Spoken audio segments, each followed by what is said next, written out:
بسم الله الرحمن الرحيم لم يكن الذين كفروا من أهل الكتاب والمشركين منفكين حتى تأتيهم البينة رسول من الله يتلو صحفا مطهرة فيها كتب قيمة وما تفرق الذين أوتوا الكتاب إلا من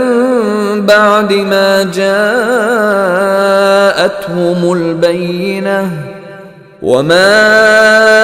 أمروا إلا ليعبدوا الله مخلصين له الدين حنفاء ويقيموا الصلاة ويؤتوا الزكاة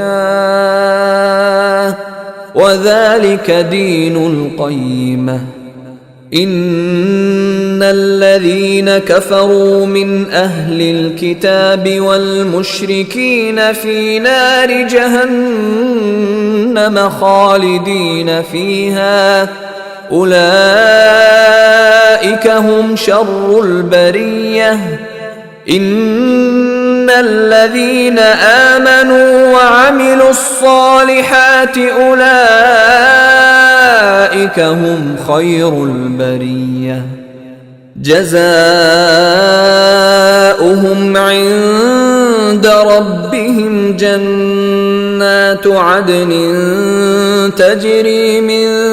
تحتها الأنهار خالدين فيها أبدا رضي الله عنهم ورضوا عنه ذلك لمن خشي ربه